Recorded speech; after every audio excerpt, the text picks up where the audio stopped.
profeta dentro da sua casa? É fácil ser profeta, é mais fácil ser falso profeta, não é verdade? É muito mais fácil ser falso profeta. O que eu disse do falso profeta? É aquele que massageia o ego, que faz o que todo mundo quer e tal, e sabe? É muito mais fácil ser falso profeta. Vá em Jeremias capítulo 20, para você ver que não é só você que sente dificuldade. Jeremias capítulo 20. Olha que testemunho espetacular, meu Deus. Isso aqui me motiva todas as vezes que a tentação vem querer me desviar daquilo que é o projeto de Deus para a minha vida. Jeremias 20, capítulo 7. Tu me seduziste, Senhor, e eu me deixei seduzir. Foste mais forte do que eu, e me subjugaste. Tornei-me a zombaria de todo dia. Todos riem de mim. Alguém já riu de você? Porque você quis ser profeta? Testemunhando com a sua vida, não retrocedendo diante daquilo que Deus fez em você, daquilo que você aprendeu em Deus, sendo fiel ao magistério da igreja, à doutrina da igreja, à palavra. Alguém já zombou de você? Aqui o povo estava zombando do profeta Jeremias. Tornei-me zombaria de todo dia, todos se riem de mim. Sempre que eu abro a boca é para protestar, porque ele pregava contra a maldade. Se você andar um pouquinho para frente no capítulo 23, ele vai pregar contra os maus pastores, ele vai pregar contra os falsos profetas. Então era alguém que era impelido por Deus para denunciar.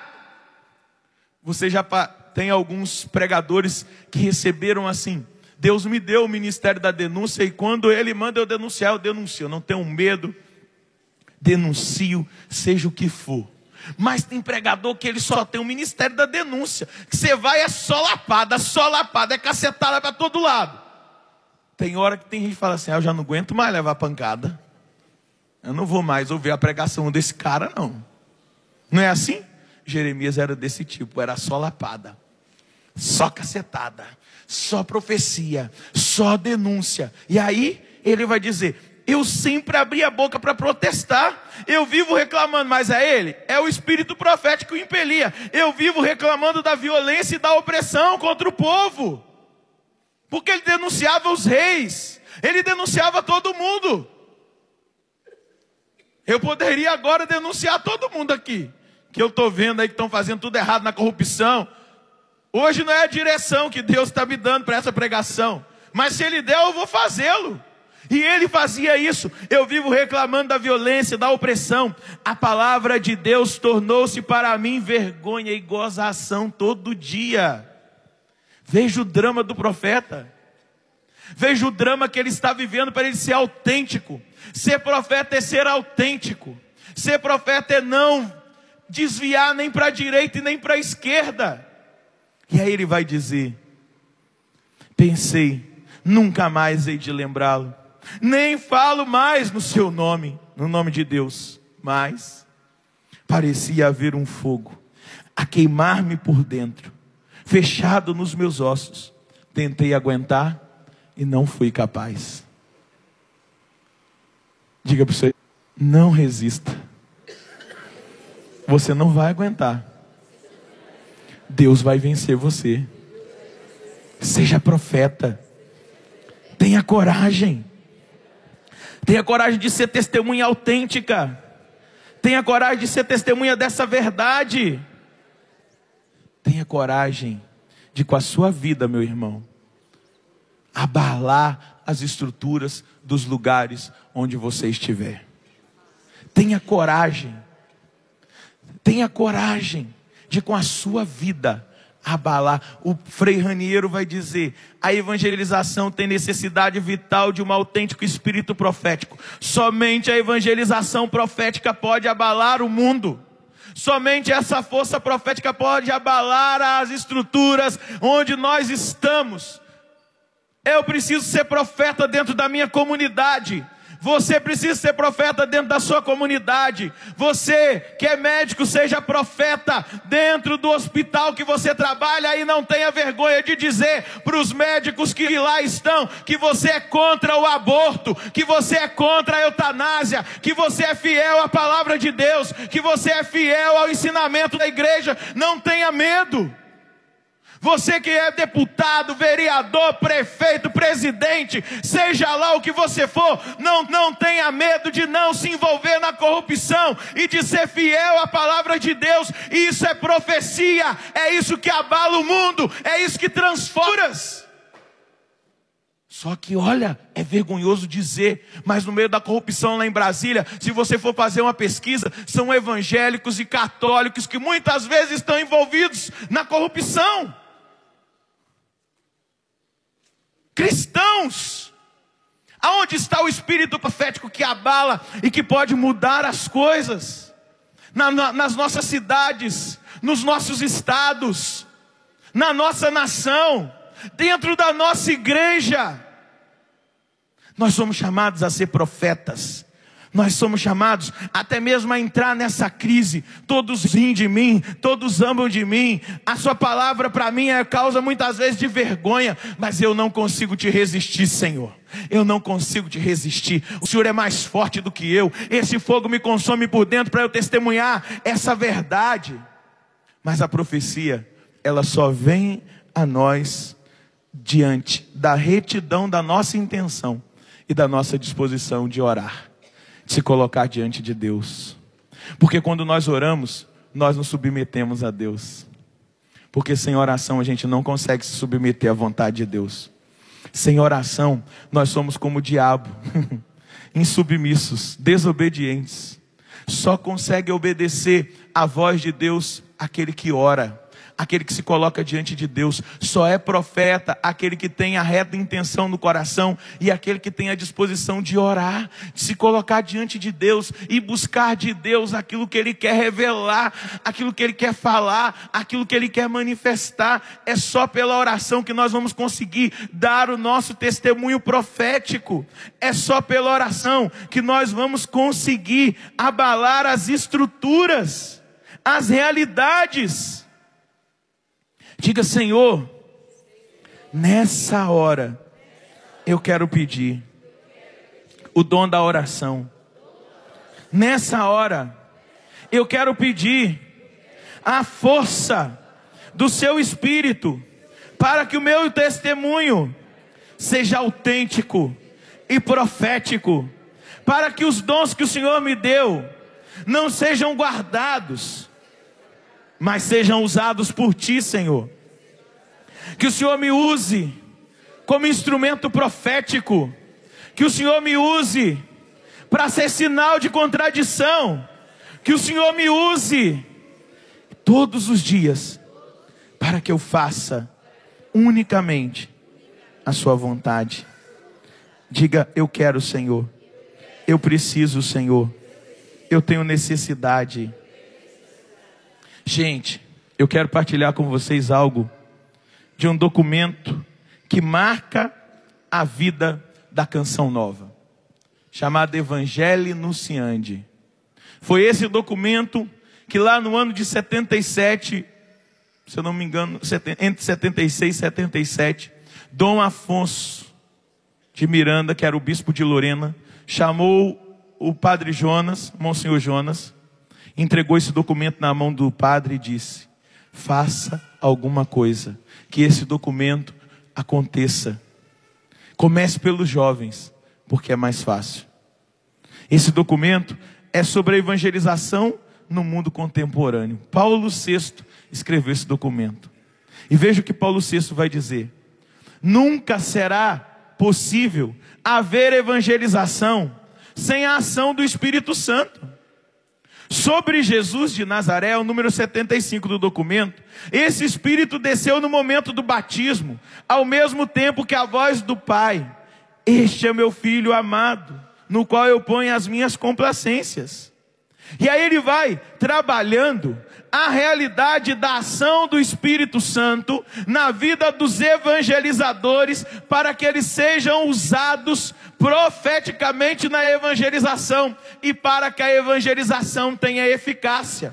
E o Papa Paulo VI vai dizer: as técnicas da evangelização são boas. A gente vê muita gente com oratória linda, maravilhosa. Ele vai dizer: as técnicas são ótimas, obviamente, mas ainda as mais aperfeiçoadas não conseguem substituir a ação discreta do Espírito Santo. A preparação mais apurada do evangelizador nada faz sem o Espírito Santo. Diz o Papa. De igual modo, a dialética mais convincente sem ele permanece impotente em relação ao espírito dos homens.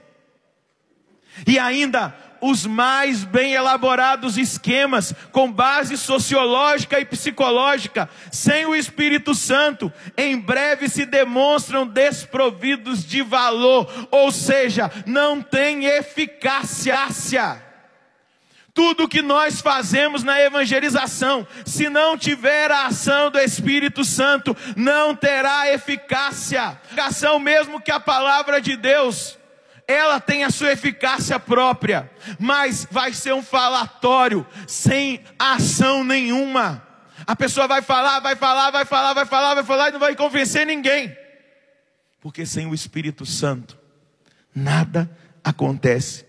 Paulo VI vai dizer: nós vivemos na igreja um momento privilegiado do Espírito.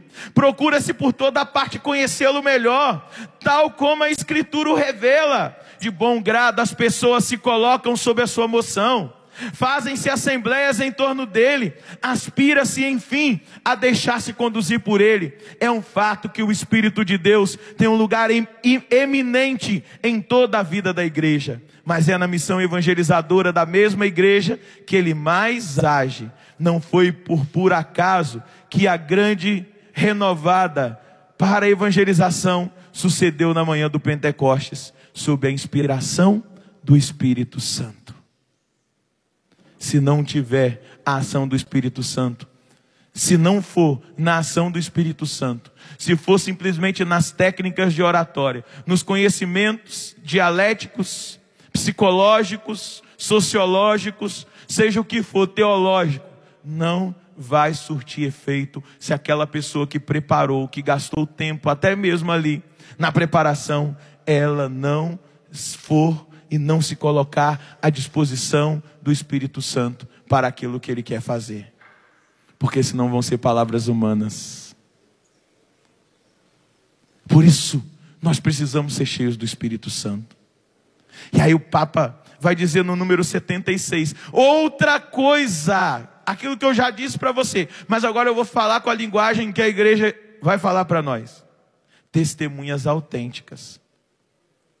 Número 76 da Evangelho Anunciante vai dizer o Papa: consideramos agora brevemente a própria pessoa dos evangelizadores. Ouve-se repetir hoje com frequência que este nosso século tem sede de autenticidade. Ontem, na primeira leitura, Paulo falando aos Colossenses, ele se referia a uma pessoa. E eu gostei tanto daquele termo, não deu para eu pregar sobre aquilo ontem, né, na missa, mas ele diz que Epáfras, só aparece esse nome.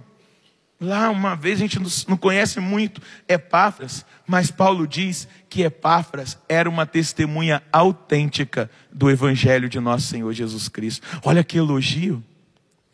Eu quero perguntar para você, pregador, será que nós podemos falar a mesma coisa de você, que você é uma testemunha autêntica? Você, católico, é realmente um autêntico na sua fé, na sua vivência? Veja o que é autenticidade que Paulo vai dizer, Paulo VI, o Papa. Ouve-se repetir hoje com frequência que este nosso século tem sede de autenticidade.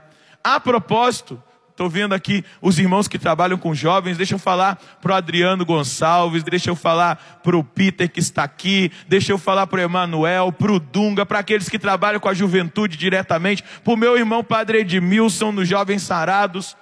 os jovens, sobretudo, afirma-se que eles têm horror àquilo que é fictício, diz o Papa, aquilo que é falso, e que procuram acima de tudo a verdade e a transparência.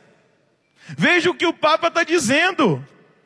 Os jovens precisam de um testemunho autêntico, de pessoas que realmente vivem aquilo que pregam, de pessoas que não dão contra-testemunho, que são autênticas na fé, que não vivem só de aparência, de palco em palco pregando, mas que vivem a autenticidade. É isso que arrasta.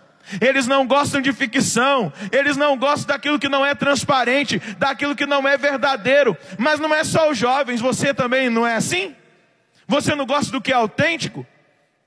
Talvez eu diga 1 milhão de palavras aqui, mas o meu testemunho talvez arraste mais. Talvez eu diga 1 milhão de palavras, e depois quando você me vê aí pela rua, num shopping, em qualquer lugar, eu der contra-testemunho para você, aquele 1 milhão de palavras não vão servir para nada. O que vai ficar vai ser o meu contra-testemunho, não é verdade? Porque nós precisamos de autenticidade, nós precisamos de pessoas verdadeiras, de pessoas que realmente vivem aquilo que pregam. Eu sou assim. Se eu vejo uma pessoa falando e eu sei que aquilo ali não diz respeito dela, eu falo: ah, meu compadre, me desculpa, mas desliguei. Eu paro de ouvir para eu não pecar. Ah, eu estou julgando? Não. Mas eu preciso de autenticidade, eu preciso de verdade, eu preciso ver a verdade encarnada naquilo que aquela pessoa está dizendo. É isso que o Papa está dizendo. Estes sinais dos tempos deveriam encontrar nos vigilantes, diz o Papa, tacitamente ou com grandes brados, sempre porém com grande vigor. Eles fazem-nos a pergunta, e eu faço para mim agora: acreditais verdadeiramente naquilo que anunciais? Você que anuncia, você que prega, você que testemunha, você acredita naquilo que você está anunciando? Viveis aquilo que acreditais? E isso faz parte da sua vida? Ou é só palavra lançada ao vento? Ou é só palavra vã? Isso é o Papa que está dizendo. Viveis aquilo em que acreditais? Pregais realmente aquilo que viveis? Olha, mais do que nunca, o testemunho da vida tornou-se uma condição essencial para a eficácia profunda da pregação, diz o Papa. Sob este ângulo, somos até certo ponto responsáveis pelo avanço do Evangelho que nós proclamamos. Estou dizendo para a Canção Nova, vou dizer para a minha comunidade, amada Canção Nova, comunidade que eu faço parte, que eu amo, que eu dou a vida, e vou ficar nela até Jesus voltar ou até Jesus me buscar. O que nós acreditamos verdadeiramente naquilo que nós estamos anunciando, nos nossos acampamentos, nas nossas quintas-feiras de adoração, nos nossos cairóis, nas nossas vigílias, nos livros que nós escrevemos, nas músicas que nós cantamos. Nós acreditamos verdadeiramente naquilo que nós estamos anunciando. Nós vivemos verdadeiramente, meus irmãos, aquilo que nós acreditamos. Ou a gente exige muito do povo e não vive nada. Ou a gente é como os fariseus, que colocamos fardo na mão de Deus, mas na verdade nós não vivemos. E aí Jesus vai ter que dizer de nós: fazei o que eles dizem, mas não fazei o que eles fazem. Meu Deus! Você já pensou nisso, pregador? Você já pensou nisso, consagrado da Canção Nova? Você já pensou nisso, meu irmão padre? Você já pensou nisso? Jesus dizia assim: fazer o que eles falam, mas não fazer o que eles fazem. Isso é sério demais.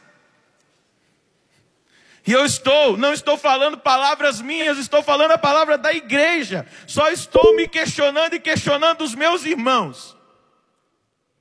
Nós vivemos aquilo que nós acreditamos, nós pregamos realmente aquilo que nós vivemos, porque só terá eficácia se realmente nós vivermos aquilo que nós pregamos. E nós aqui na Canção Nova, meus irmãos, deixa eu partilhar algo com vocês, que é nosso, da Canção Nova interna. Os nossos estatutos, os nossos documentos foram escritos pelo Padre Jonas depois de terem sido vividos. Ele não escreveu algo, nós vamos ter que viver isso aqui. Ele viveu primeiro para depois escrever. Exatamente em consonância e em conformidade com isso que o Papa Paulo VI está dizendo. Nós pregamos realmente aquilo que nós vivemos. Porque a expansão do Evangelho, ele vai dizer aqui, o avanço do Evangelho, que nós proclamamos, nós somos responsáveis por ele até certo ponto. Diga para o seu irmão que está aí, Deus te chama, meu irmão, ao testemunho autêntico, a uma vivência profética da palavra, na autenticidade, na força do Espírito e na verdade. Meu irmão, Deus conta com você. Pergunta para ele pode contar? O que ele disse? Aquele que disse pode do seu lado, faz um joia para o padre. Ele disse que pode contar com você. Deus pode contar com ele? Então aplauda esse irmão que está aí do seu lado. Deus vai contar com ele para a expansão do Evangelho de nosso Senhor.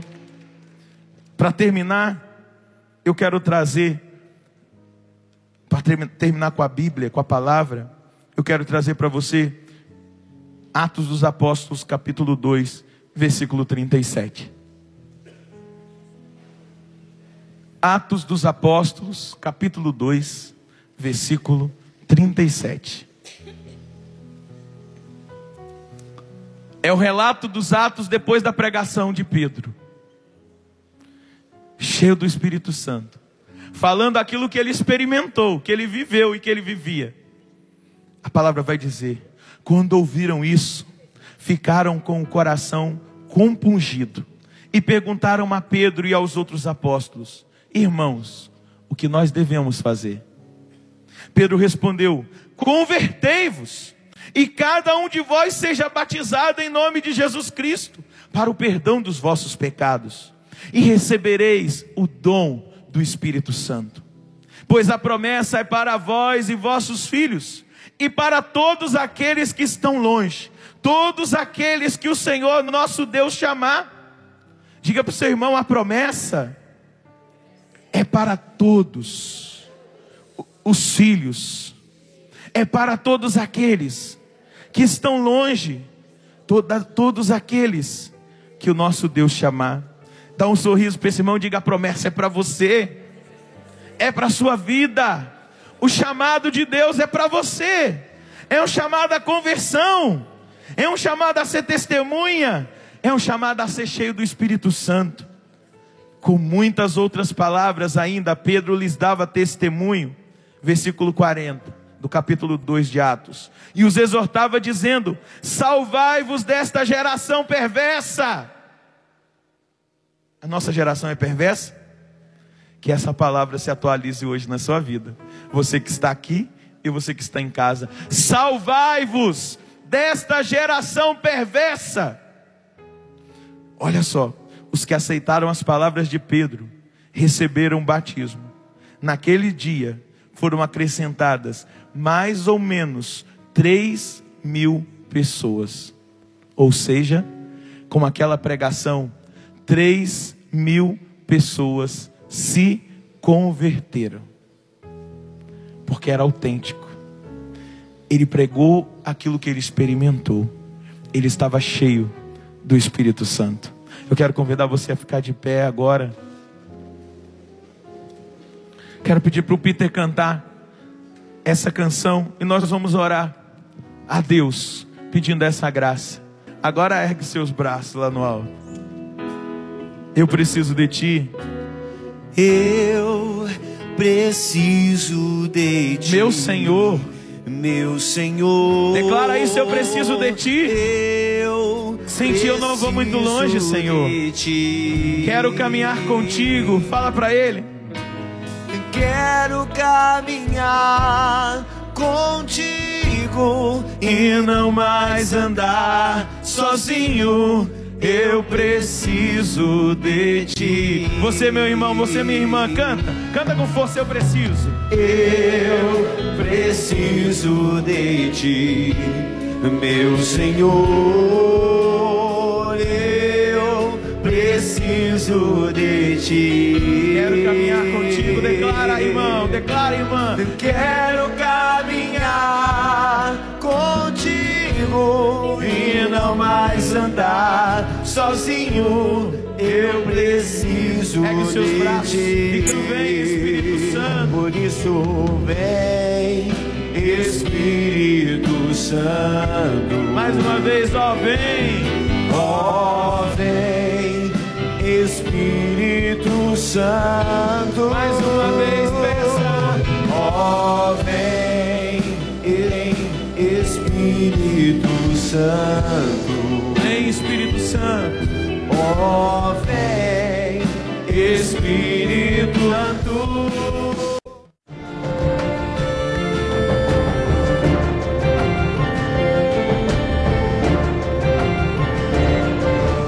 Sinto essa mão que comigo está quando não tenho forças. É a mão que vem me levantar quando chegam as provas. Foi essa mão que ajudou Moisés a dividir o mar em dois. É a mesma que hoje me acompanha, a mão de Deus. Sinto essa mão que comigo está quando não tenho forças. É a mão que vem me levantar quando chegam as provas. Foi essa mão que ajudou Moisés a dividir o mar